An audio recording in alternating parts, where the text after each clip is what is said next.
La paz del Señor con ustedes. Dios nos ama y sabemos que nos ama. ¿Por qué? Porque nos habla, siempre nos da su palabra, nos da sabiduría, nos da todo lo necesario para continuar firmes en nuestra fe. Y cada vez más los católicos tenemos que dar respuesta a aquellos que se acercan y nos hacen preguntas porque tienen una manera diferente a nosotros de interpretar los textos bíblicos y nosotros tenemos que dar una explicación. Pero lo más importante es cómo orientar a nuestros jóvenes católicos para que puedan entrar en diálogo con aquellos que no piensan como ellos, pero sin perder sus valores, sus tradiciones y su fe católica. Este es el reto que tenemos, cómo transferir a las nuevas generaciones la misma riqueza de nuestra fe católica de siempre, pero cómo ellos pueden mantener esa fe en medio de este mundo lleno de cuantas contradicciones. Hoy les voy a presentar la figura de San Pablo, que fue un maestro que le tocó predicar en medio de un ambiente totalmente contrario a la fe y que pudo enseñarnos las actitudes más importantes para transmitir la fe de siempre a las nuevas generaciones. Soy Salvador Gómez y les quiero invitar a meditar este tema: responder como San Pablo. Cada vez nos encontramos en un mundo como se encontró Pablo en Atenas, cuando estaba viendo toda la ciudad. El libro de Hechos de los Apóstoles, en el capítulo 17, versículos del 16 al 23, nos recoge ese momento y esa gran lección que nos da el apóstol. Les leo para que entendamos el contexto y luego analizamos el texto. Hechos 17, del 16 al 23. Mientras Pablo les esperaba en Atenas, estaba interiormente indignado al ver la ciudad llena de ídolos. Discutía en la sinagoga con los judíos y con los que adoraban a Dios, y diariamente en la plaza con los que por allí se encontraban. Trababan también conversación con él algunos filósofos epicúreos y estoicos. Unos decían: ¿qué querrá decir este charlatán? Otros: parece ser un predicador de divinidades extranjeras, porque anunciaba a Jesús y la resurrección. Le tomaron y le llevaron al Areópago y le dijeron: ¿podemos saber cuál es esa nueva doctrina que tú expones? Pues te oímos decir cosas extrañas y querríamos saber qué es lo que significan. Todos los atenienses y los forasteros que allí residen en ninguna otra cosa pasan el tiempo sino en decir u oír la última novedad. Pablo, de pie en medio del Areópago, dijo: atenienses, veo que ustedes son por todos los conceptos los más respetuosos de la divinidad. Pues al pasar y contemplar sus monumentos sagrados, he encontrado también un altar en el que estaba grabada la inscripción: al Dios desconocido.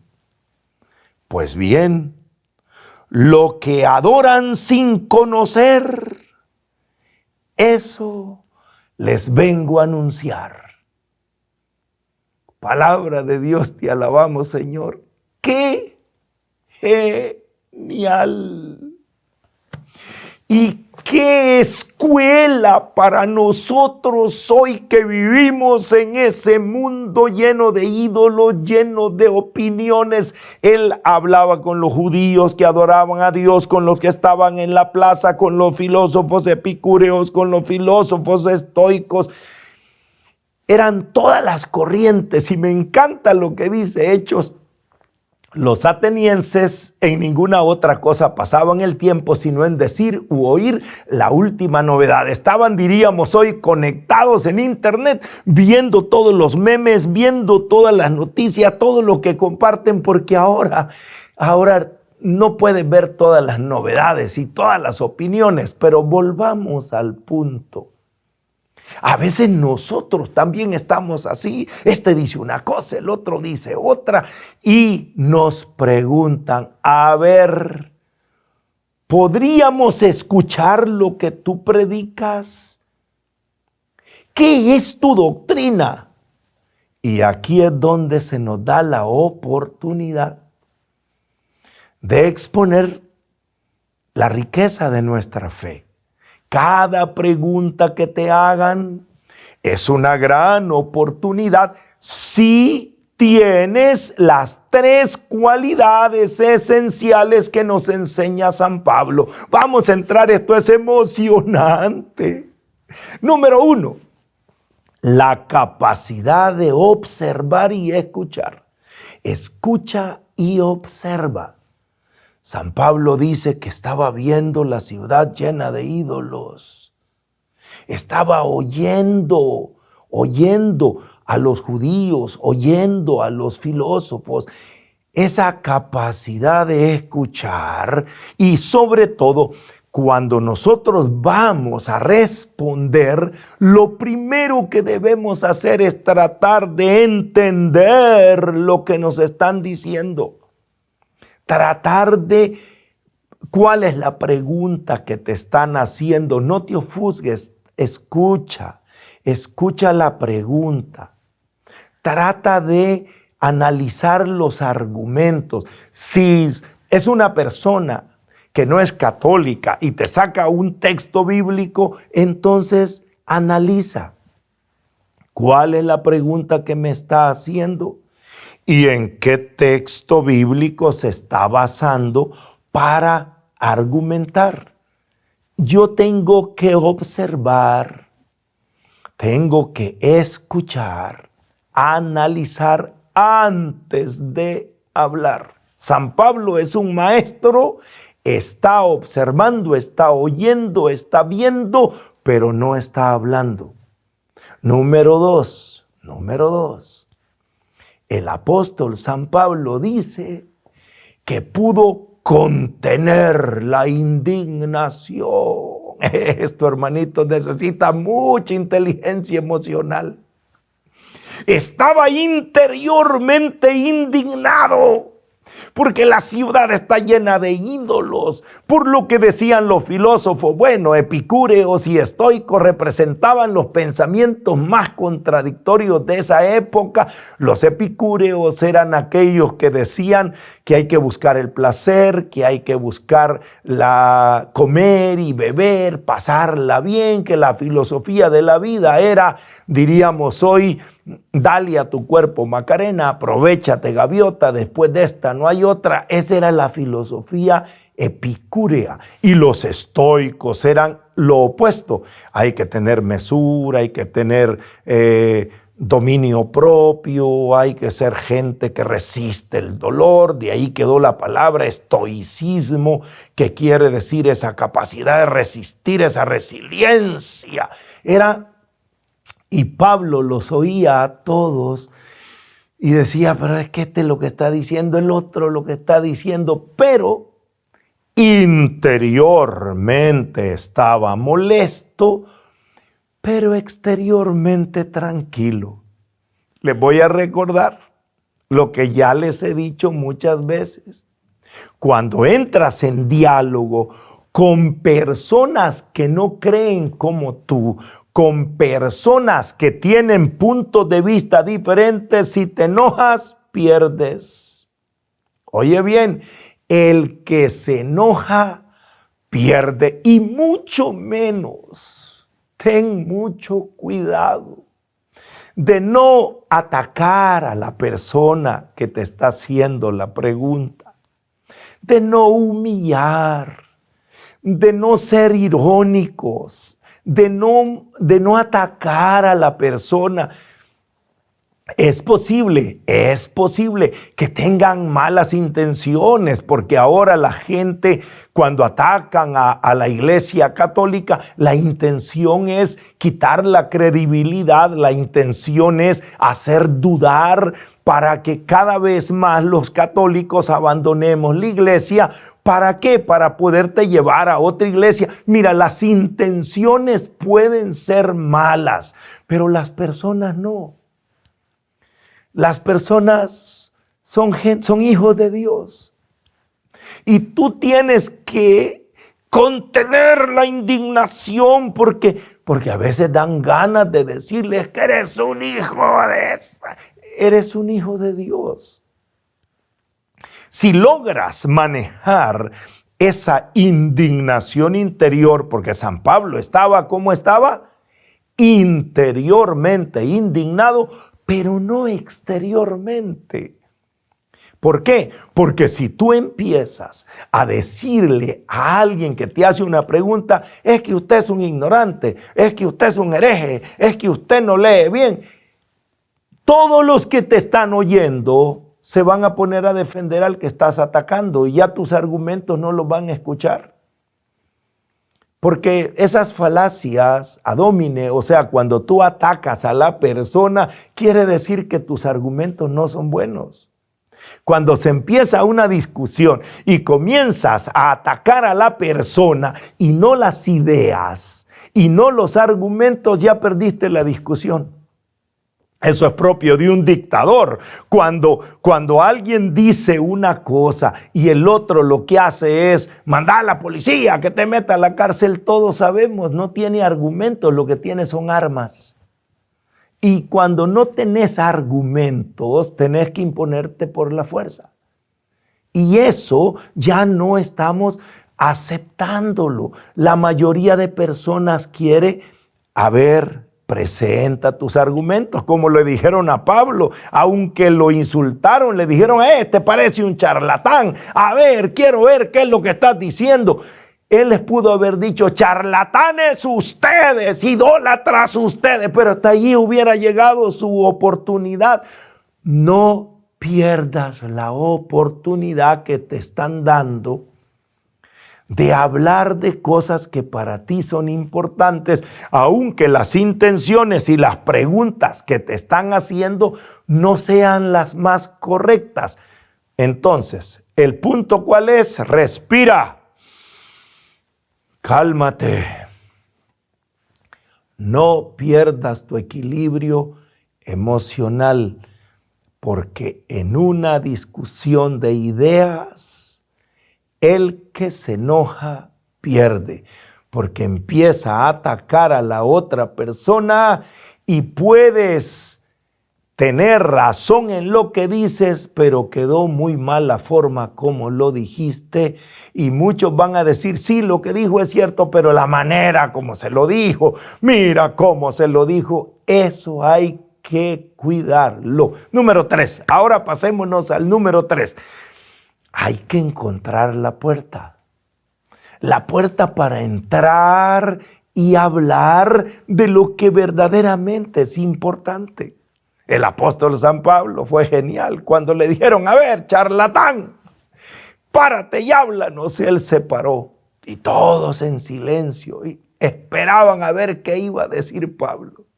Y cómo empieza, qué pieza más genial que San Lucas dejó escrita en el libro de Hechos. Atenienses, veo que ustedes son muy respetuosos de la divinidad. Al contemplar sus monumentos sagrados, encontré un altar con la inscripción que dice: al Dios desconocido. Pues bien, de ese Dios que ya adoran sin conocer, de ese Dios les vengo a hablar. ¡Qué bárbaro! Ya voy a llorar. ¡Qué genial! ¡Qué manera de abrir la puerta! Mira, los 5 primeros minutos de tu participación son los más importantes. Eso se lo enseño yo a los predicadores. Si tú las primeras palabras que sacas son diciendo: ustedes que solo les gusta oír boberías, hablando de tonterías, ustedes que son unos ídolos, cerró la puerta. Empieza reconociendo lo bueno que tienen los demás. Al que te haga una pregunta, mira, te agradezco. Gracias por dedicar tu tiempo a temas importantes. Lo que me estás preguntando es muy importante. Y me das la oportunidad de compartirte también mi punto de vista. Y eso es importante. El que quieras escuchar a alguien que no piensa como tú, me dan ganas de abrazarte, hermano. Me dan ganas de abrazarte. Es la manera como yo he hablado. Cuando hay personas que me dicen: mire, ¿y ustedes los católicos, por qué tal cosa? Le digo: mira, en primer lugar, te agradezco que te intereses por cómo pensamos los católicos. Gracias. Gracias porque aprecio mucho tu interés de escuchar. Y gracias por haberme escogido a mí para hacerme la pregunta. Porque eso quiere decir que de alguna manera reconoces que yo represento a alguien que puede darte una respuesta. Oye, ese es un acto de confianza que te lo agradezco. Gracias por escucharme. Si empiezas a responder así, abres la puerta. Y cuando ya abrís la puerta, vas a responder sin salirte del tema que te están hablando, pero vas a ampliar el horizonte de ese tema. Vamos a irnos a lo verdaderamente importante, que es la razón por qué la iglesia enseña eso que me estás preguntando. Vamos a poner un ejemplo. Mira, esta es la teoría de estos 3 puntos importantísimos que he dicho: escuchar, observar, controlarte, o sea, manejar la indignación. Si te molestas que sea interno, no lo expreses. Y número 3, abrir la puerta para hablar de lo que verdaderamente importa. Decía un ejemplo que a mí me ha tocado cuando alguien dice: ¿y ustedes los católicos, por qué tanta importancia que le dan a la Virgen María? Si la Virgen María era una mujer como cualquier mujer. Además, ustedes dicen que no tuvo más hijos y la Biblia dice que la Virgen María tuvo muchos hijos. O sea, ese no es el tema importante. Pero te da la oportunidad de hablar de temas importantes, porque a la Biblia no le interesa ese tema sobre si la Virgen María tuvo o no tuvo más hijos, si la Virgen María era su vida.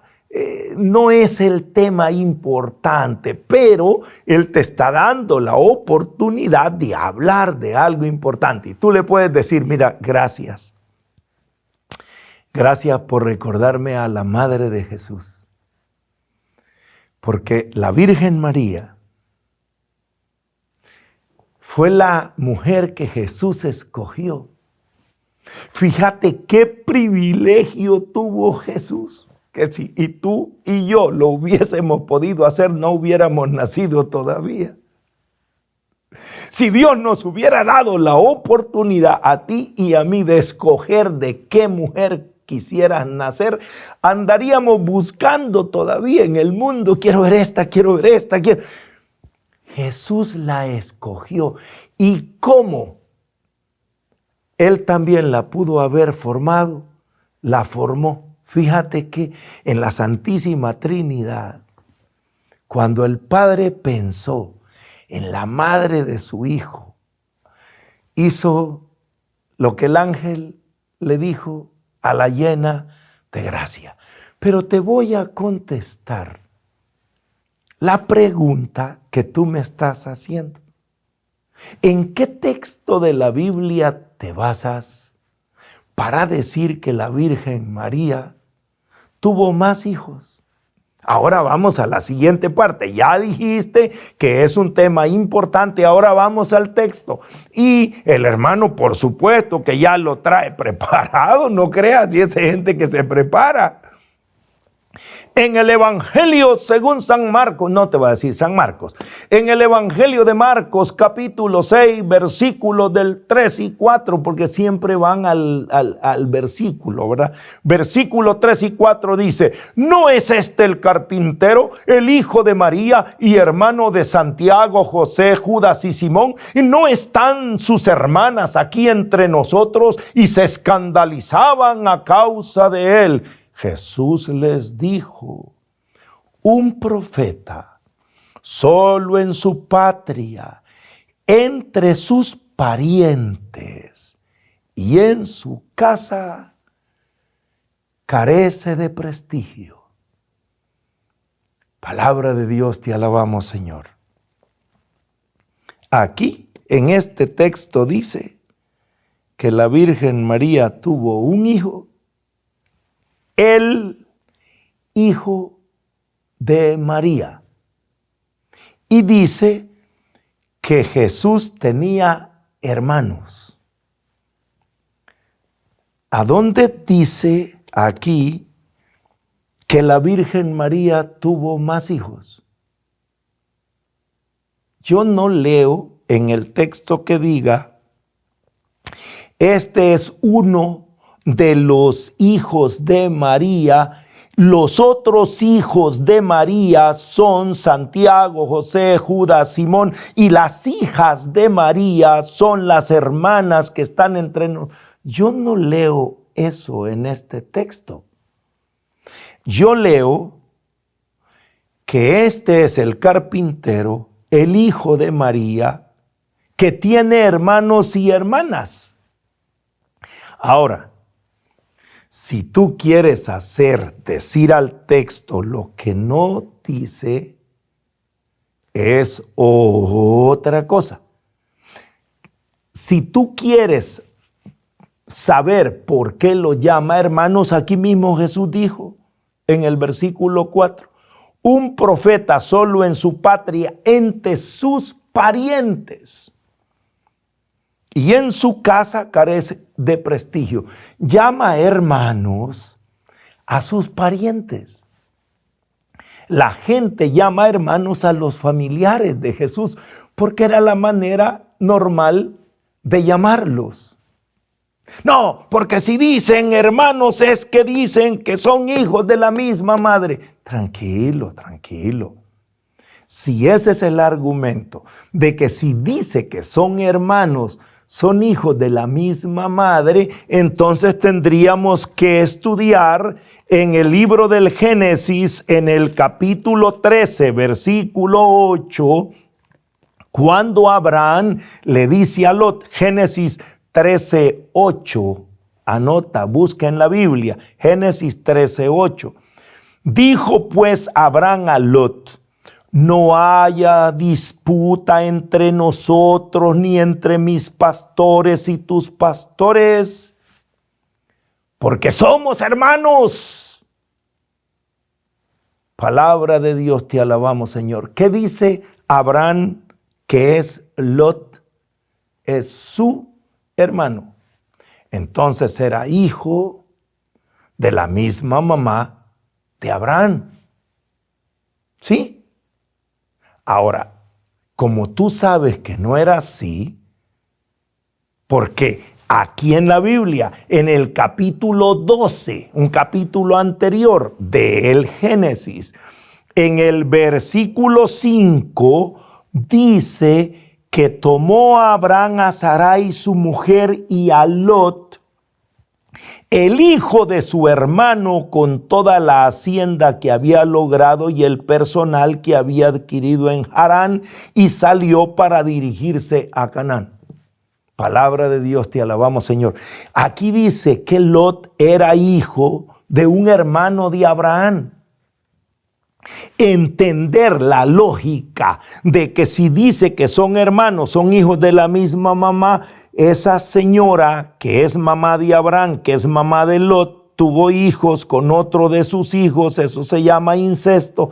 No. Mira, sería de meterse a una interpretación bíblica muy complicada para sostener que si dice que son hermanos, son hijos de la misma mamá. No es necesario argumentar tanto. Es más fácil aceptar que la palabra hermano era extensa para todos los parientes cercanos, incluso más amplio para todos los de la misma tribu.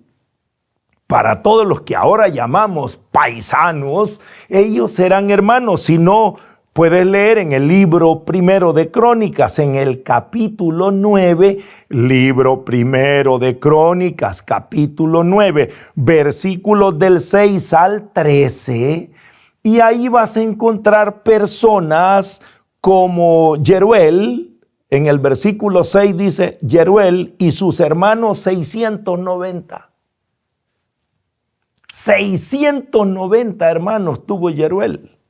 O vas a encontrar otros, los hijos de Serax, en el versículo 9, vas a encontrar a otro que dice que tuvo en la genealogía 956 hermanos.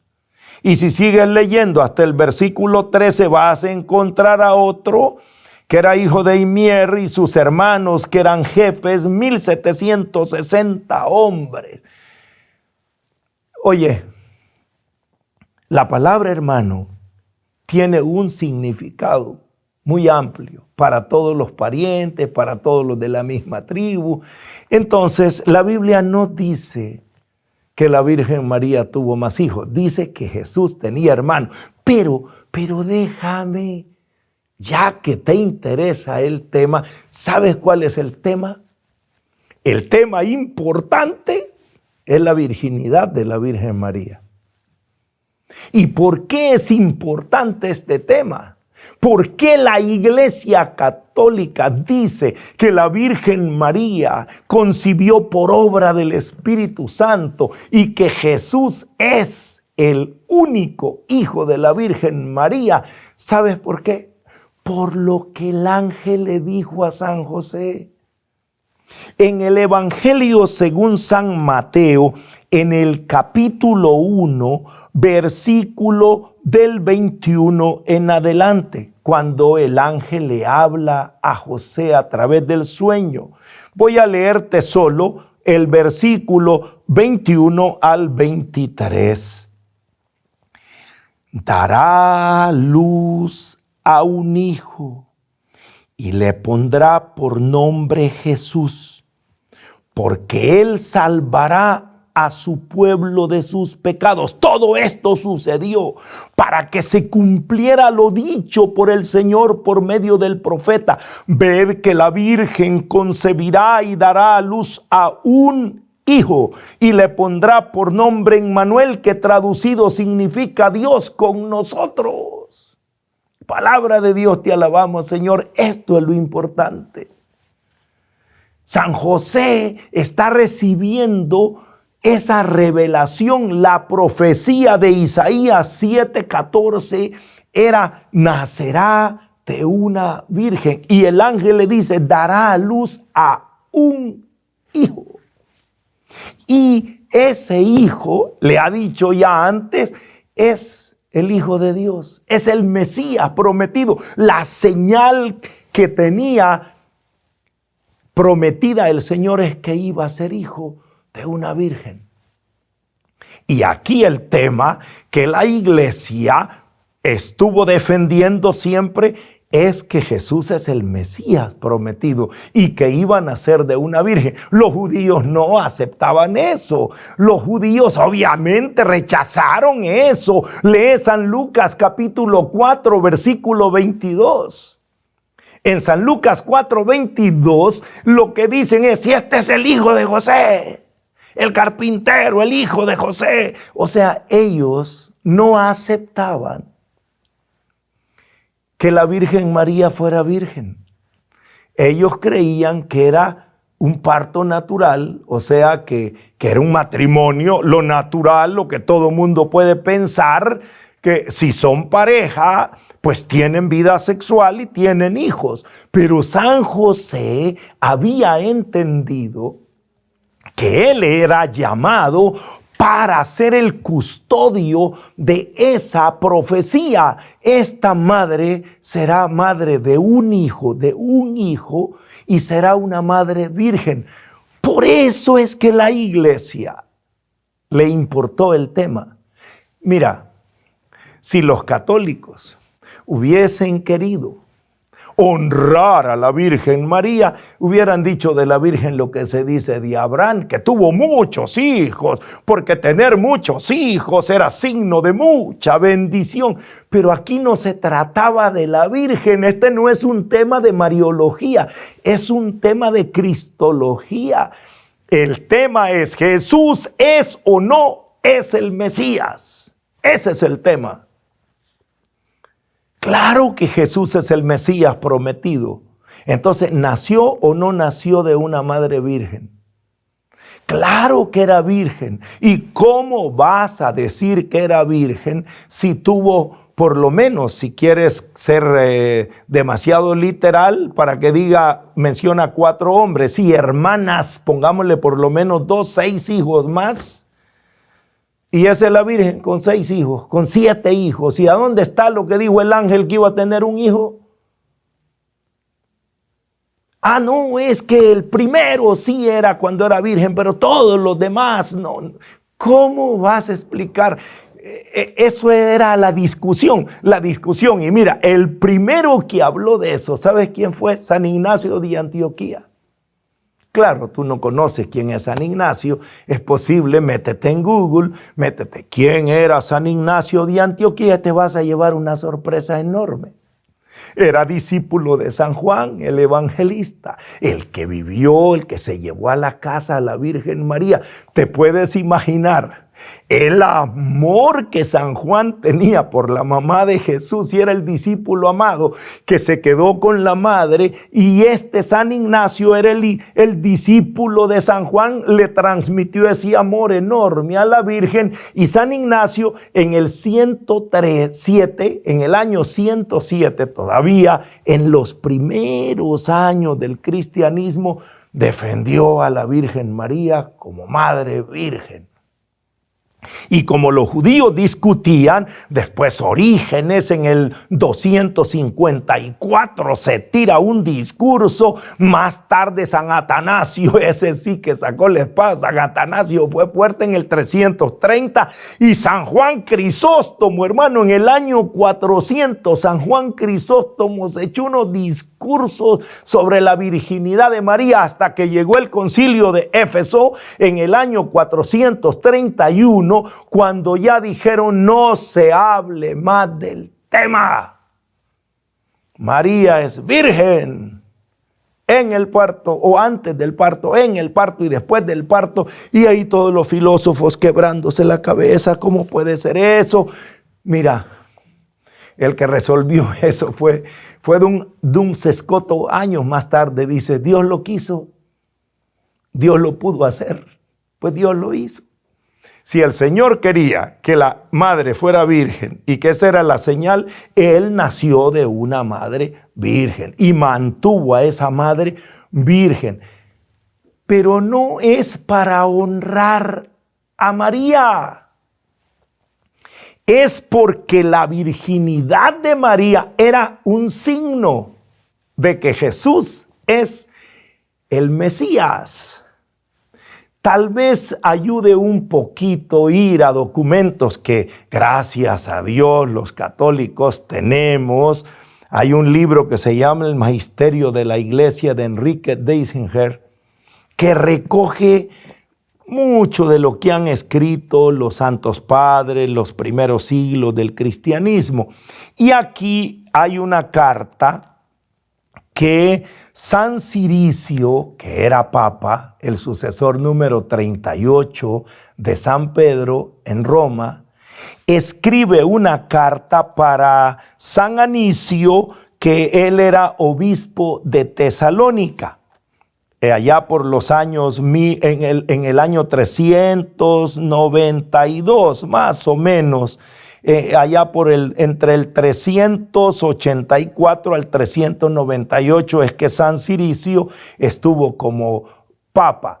Y él escribe una carta, una epístola a San Anicio, y le dice estas palabras. Te estoy poniendo el marco histórico porque estamos hablando del 380, por allá, 380, 390. Ellos estaban más cerca, todavía vivían padres apostólicos, o sea, descendientes directos de los apóstoles. Era la tradición lo que se estaba transmitiendo. Y él dice estas palabras. Escucha cómo le escribe a San Ciricio a San Anicio. Le dice: a la verdad no podemos negar haber sido con justicia reprendido el que habla de los hijos de María. Y con razón ha sentido horror vuestra santidad de que del mismo vientre virginal del que nació Jesús según la carne, pudiera haber salido otro parto, porque no hubiera escogido el Señor Jesús nacer de una virgen, si hubiera juzgado que ésta había de ser tan incontinente que con semen de unión humana había de manchar el seno donde se formó el cuerpo del Señor, aquel seno, palacio del Rey eterno. Porque el que esto afirma, no otra cosa afirma, que la perfidia judaizante de los que dicen que no pudo nacer de una virgen. Porque aceptando la autoridad de los sacerdotes, pero sin dejar de opinar que María tuvo muchos hijos, con más empeño pretenden combatir la verdad de la fe. Esto era el tema esencial. Nosotros predicamos que Jesús es el Mesías y estaba anunciado que nacería de una madre virgen. Mantener esa señal era importante y por eso San José custodió, y tuvieron que ser gente con mucho dominio propio porque eran seres humanos, pero guardaron la pureza, guardaron la virginidad, que más que algo físico era algo interno. Aquel vientre, aquel palacio del Rey eterno, vamos a custodiarlo. Imagínate, como nos ha dicho nuestro amigo que canta Ascoy, si la tierra donde nació Jesús es santa. Imagínate la mujer de la que nació. Si la tierra donde caminó Jesús es santa, cuando yo voy a Jerusalén y les digo que esta es la vía dolorosa, hay peregrinos que se arrodillan y besan la tierra, aunque no es exactamente la tierra donde Jesús puso los pies, pero cuando subimos al monte Calvario, meten la mano, tocan la roca, besan. Si una roca es santa y preciosa, imagínate la mamá que tuvo a Jesús. No. Me está dando la oportunidad de hablarte de algo maravilloso, de esa mujer que fue la que dijo sí a Dios y que ese sí lo mantuvo durante toda la vida, aunque le tocó estar al pie de la cruz. Una mujer consagrada a Dios, llena de gracia, para cumplir la misión que era ser la madre del Mesías. Pero lo importante aquí es que Jesús es el Mesías. Lo importante de este tema no es biológico, no es algo físico. Lo importante del tema es que la iglesia defendió, y esos santos dieron la vida.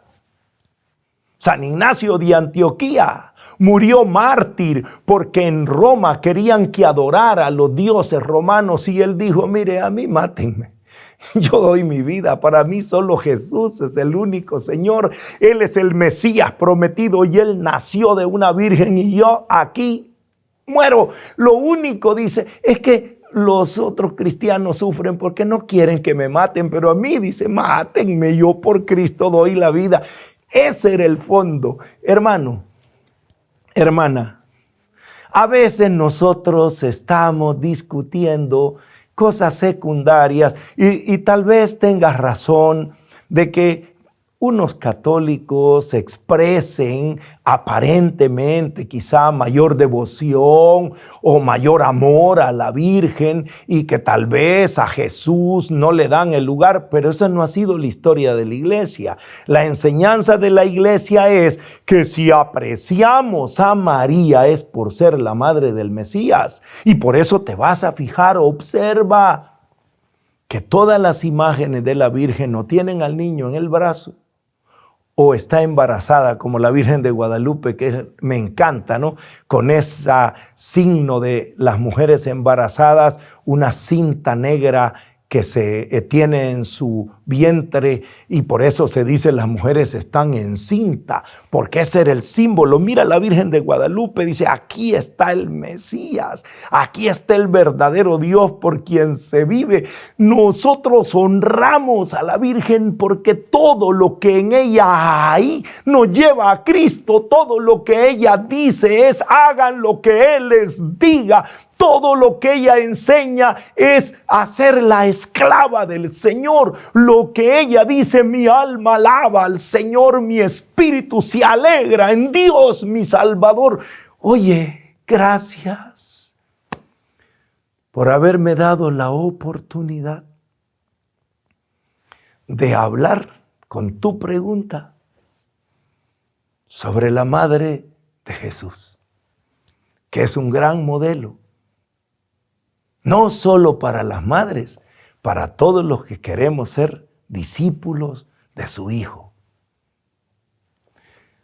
Voy a cerrar aquí el ejemplo, porque acuérdense, estoy dando un ejemplo de cómo contestar a los que leen interpretando diferente a como nosotros interpretamos. Y concluyo esta enseñanza. Escucha lo que te están diciendo. Mira, revisa el texto en el que se están basando. No ofendas al que te lo está diciendo. Agradécele la oportunidad que te está dando, como yo tuve hoy la oportunidad de hablar de los temas verdaderamente importantes. Y entra para presentar lo valioso, el tesoro. Mira, cuando la iglesia enseña algo, está respaldado por la meditación de hombres lúcidos, de grandes maestros. Cuando la iglesia afirma algo, llega a declarar un dogma. Este fue el segundo dogma de la iglesia. Claro, el primer dogma era la divinidad de Cristo, por supuesto. Jesús es Dios. Y luego María es Madre Virgen, porque Jesús es el Mesías. Y así fue la iglesia y le costó la vida a muchos. Muchos murieron defendiendo la fe que ahora nosotros nos gloriamos de profesar en Cristo Jesús, Señor nuestro. Hay que aprender a contener la indignación. Lo que estás diciendo es bueno, pero muchos rechazan la manera como lo estamos diciendo.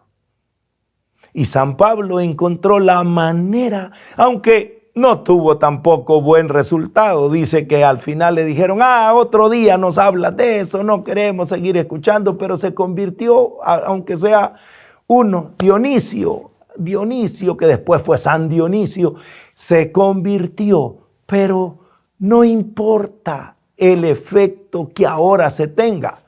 Lo importante es las semillas que se siembran. Y todo lo que se siembra con amor dará buenos frutos. No se puede imponer la fuerza, a la fuerza, la verdad. La verdad se impone con la propia fuerza que tiene la verdad. Padre, te damos gracias porque nos detenemos a hablar de cosas verdaderamente importantes. Ayúdanos a escuchar a los que no piensan como nosotros. Ayúdanos a contener eso que sentimos, porque a veces dan ganas de defender y de argumentar, pero no cedemos a las provocaciones de pelear, porque no nos mandó el Señor a pelear. Nos mandó a evangelizar, a llevar buenas noticias. Y ayúdanos a encontrar las puertas para entrar, así como María entró a la casa de Isabel y cuando la saludó, Isabel quedó llena del Espíritu Santo y de gozo. Ayúdanos para que cada vez que entremos a un lugar, que respondamos, cada vez que hablemos, llenemos de gozo y de alegría a los que nos escuchan. Y respalda, Señor, el trabajo que están haciendo los predicadores, maestros, sacerdotes y catequistas y evangelizadores, para que nuestros jóvenes y niños vean en nosotros la actitud de la serenidad, del gozo y de la paz que llena nuestro corazón. Y bendice a los hermanos que no piensan como nosotros, pero que se han detenido a escucharnos. Nos ponemos en tus manos de Padre en el nombre de Jesús, con la Virgen María, nuestra Madre, orando en la fuerza del Espíritu Santo, a ti que vives y reinas por los siglos de los siglos. Amén. Y los que van a encontrar la puerta para proclamar la verdad dicen amén. Gracias, hermano, por confiar en nosotros. Suscríbase a nuestro canal. Si a usted le interesan estos temas de estudio, hay una serie completa que se llama Catolicismo para no católicos. Hay otra serie completa que se llama Apologética Positiva. ¿Qué es lo que estoy diciendo? Que hay oportunidad de seguirse formando, pero sobre todo de seguir tomando las actitudes correctas para transmitir la fe. Si usted desea comunicarse personalmente con nosotros, escríbanos a nuestro número WhatsApp y ahí le darán toda la información sobre cómo nos puede invitar a dar conferencias a su grupo. Hermano, me interesa, me han hecho esta pregunta, quiero que le hable a mi comunidad. Invítenos, nosotros estamos dispuestos a dar siempre un mensaje positivo. Pero lo más importante en este momento es que nos mantengamos en comunión. Ore por nosotros, que nosotros siempre estamos orando y trabajando por ustedes. Que el Señor nos bendiga.